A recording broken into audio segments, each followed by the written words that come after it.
Crunch, crunch, crunch. Crunch, crunch, crunch. That's what Marie says. She says crunch, crunch, crunch. Crunch, crunch, crunch. Hello, everyone. Welcome to my channel, Friends of the Feather.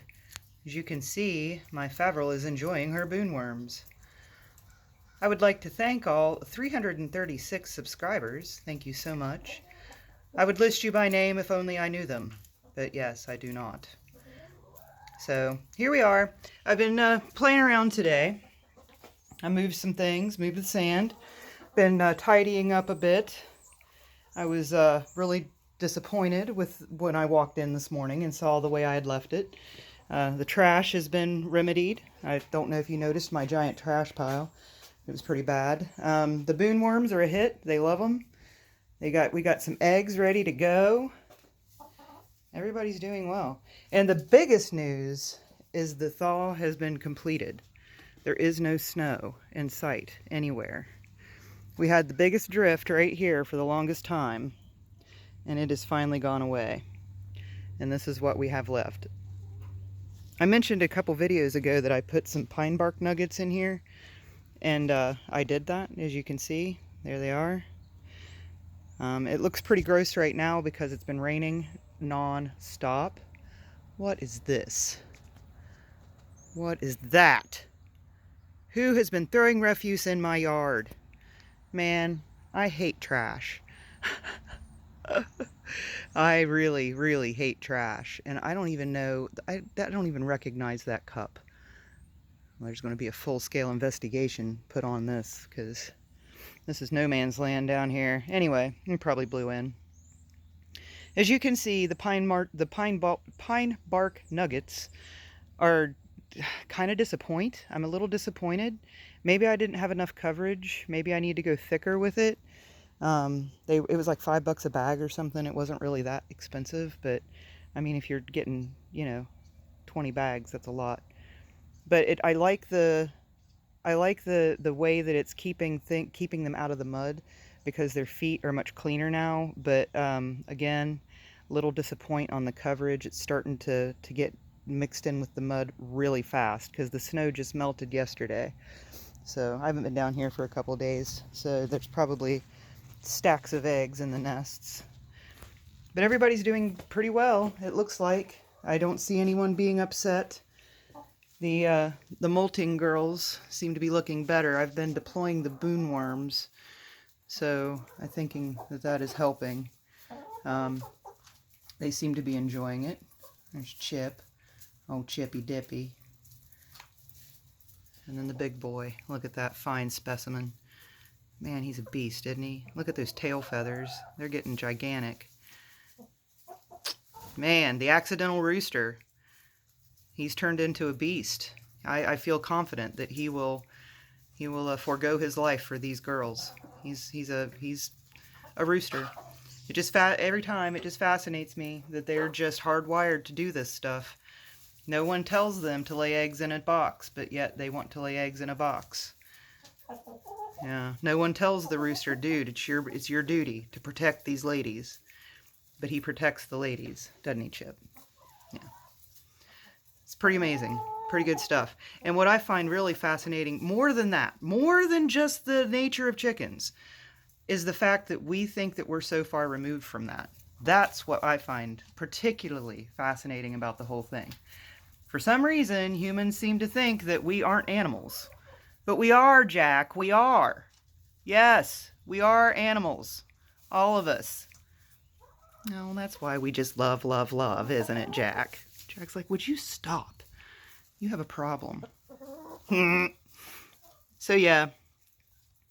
I've been thinking a lot lately about how we're trying so hard to fight against what is natural. And it's just not working out. It's really just not working out. I heard something interesting the other day that I thought I've been pondering on it because, the stuff that has happened to me in the last year has left me with a lot to think about. And I was listening to Tony Robbins. He was doing a talk with Tucker Carlson. I don't know if you caught that or not, but it's actually really, really good. But in that, the one thing that took with me and am still chewing on a little bit is this concept that progress is happiness.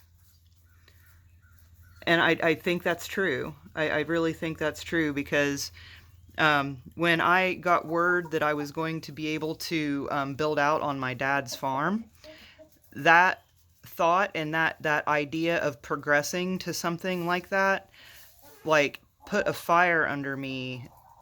You can ask upper management if you get a chance to chat with him. You can ask upper management. I was like obsessed. I was out there every day. I was constantly thinking about it. I was constantly talking about it. And I remember very distinctly during that time, we were here. We were sitting on the back porch. It was nice and warm out. We were enjoying the view, the dogs, very nice evening. And I was looking out on the yard, and I was like, I think I'm actually happy. I was like, I think I'm actually happy. And that was the first time, I think, in my life that I've ever actually, like, sat back and thought about and kind of appreciated the fact that I was happy. So, and I think it's that progress that I was making with not only the relationship with my father, but with that property, and, being able to realize what I had been dreaming of my entire life, right? And I think that that's also why it was, like, earth-shatteringly devastating that fell through. That my dad died, and that fell through. So, I tried to explain this to my family, and every time I would try to explain it, it just seemed to make them more angry, because I was trying to work out in my head, what the hell am I going to do now, right? Because I'd spent 6 months formulating this plan and, coming up with all these goals and stuff, which were great. And all of a sudden, I just had to stop that. And everything was so uncertain as far as the property and what was going to happen, and, were his wishes going to be honored? Were we going to go with what he didn't get a chance to change because his lawyer was guiding him to do certain things in a certain way? And nobody would tell me. No one would sit down and talk to me. Like, I was literally pushed away from people. Like, I had it out with a couple of them, and I was like, what is wrong? Do I have leprosy? Is it some kind of communicable disease that you guys are afraid of that I have? And it wasn't until I raised unmitigated hell that they were finally like, oh yeah, well, just come on. And then that felt like a pity play. So it was really a hard time, and it was that progress that got stopped that made it particularly hard. So I think that's true. Progress is happiness. And I'm not talking progress like progressives, no, or car insurance for that matter. I'm talking about like life goal progress, like setting goals and making headway to achieving those goals, and making that forward progress in your life. I'm with it. I think that's what it is. And even setbacks aren't really that bad if you know that you're going forward. Like, for example, with the dad project, one of the biggest problems with that property and the building that existed was the roof. There was a whole section of the roof that had just been kind of like haphazardly thrown together with some like corrugated metal and screws and boards. And it was leaking horribly, and that's where my dad kept all of his lumber for like his wood projects. And so that was like priority number one. Well, finding out that you have to put a roof on literally like a house-sized portion of this building is a setback. That's a monetary setback, it's a time setback, it's, there's a setback. But it wasn't that bad because we were making progress. And so, even the setbacks, as long as once you overcome that setback, you're still going to be moving forward.